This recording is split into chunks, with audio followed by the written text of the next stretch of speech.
Hello, my brothers and sisters, and welcome to another episode of Your Daily Armor.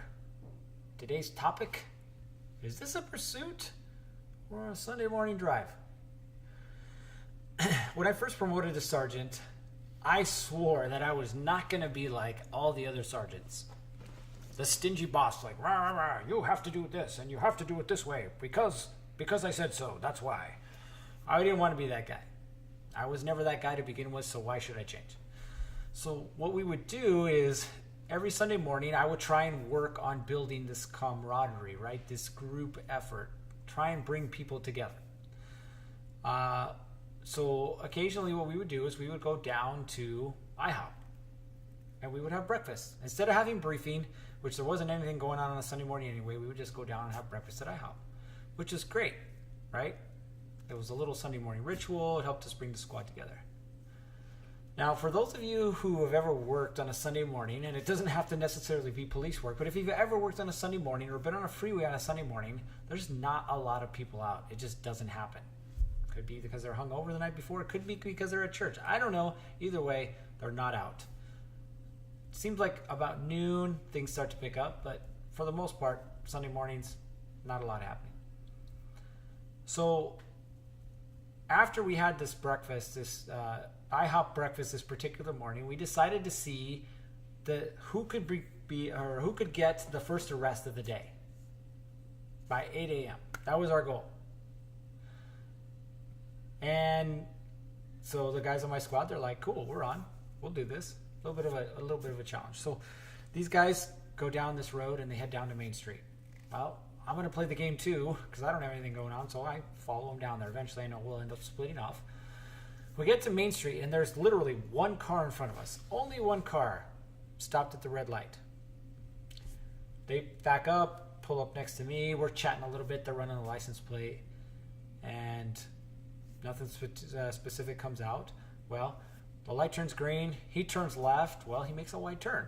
Gives us a reason to stop him. So these guys on my squad, they turn on their overhead lights to stop him.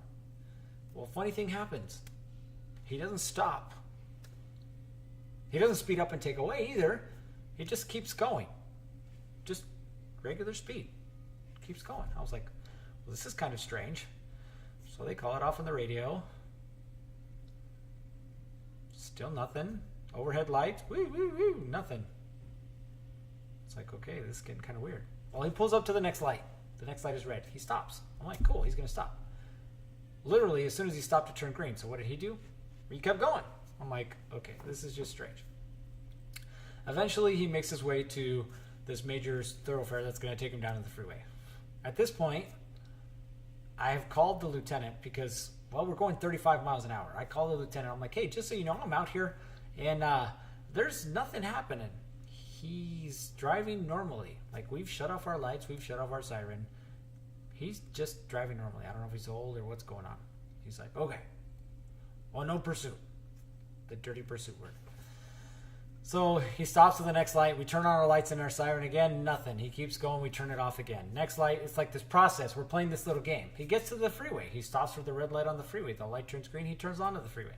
I tell these guys on my squad, I'm like, pull up next to him and at least get his picture so that when we try and follow up on this, we'll have something to do. So they pull up next to him, they take his picture, and at that particular moment, he apparently didn't like that, so he takes off like a bat out of hell. So we go back to the station and we run the license plate information and we run the registered owner. Well, the registered owner, his address came back to the middle of an intersection. Literally on the license, it said the intersection of this road and this road, which meant what? He was transient. Now, how or why a transient owned a car, don't know, but that's what it was.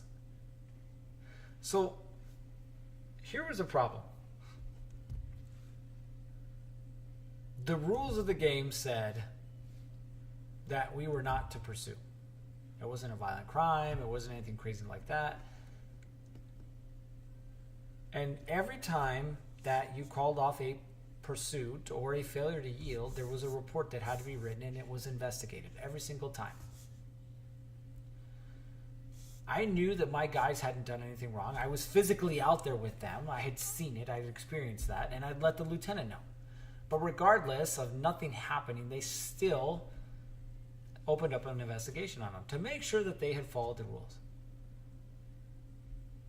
Why? Because policy said that we had to. And I thought, well, isn't policy a guideline? Well, the lieutenant didn't think so. The point is that I had to play by their rules. Why? Because I was a player in the game. And the only way to win the game is to play by the rules. So I was going to use their rules against them. And so I did. I literally took the GPS data, I took the radio traffic and everything, and I put it together beforehand.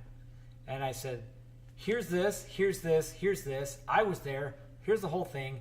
Nothing. There is nothing here. They have not violated anything. And sure enough, they got off without a scratch.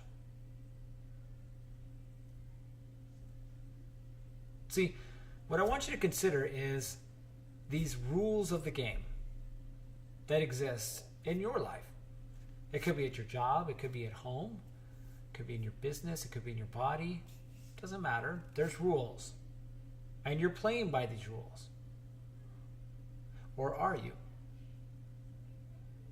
I want you to consider that one of the things that's holding you back is your inability to play by the rules.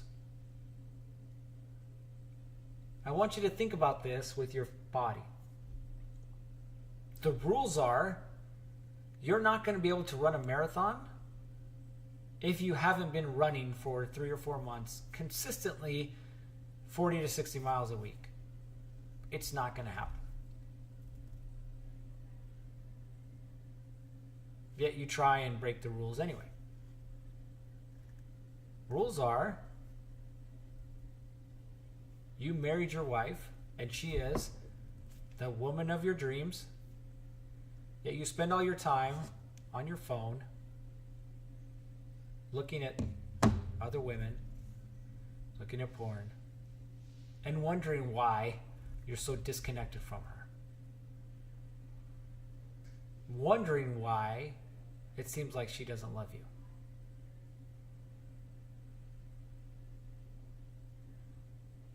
Because of your inability to play by the rules.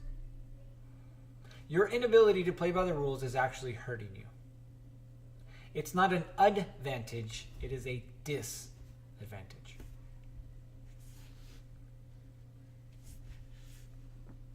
So consider what would happen if you were to follow the rules. See, you think you're different. You think you're the first one to want to, quote unquote, rebel against society, against the rules, against the way things are done. Prove people wrong. But you're not. But I want you to consider what would happen if you were to follow the rules. How would things change? How would things be better for you? All right, that is it for today.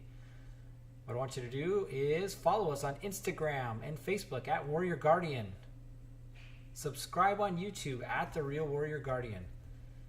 And go check us out at warriorguardian.com.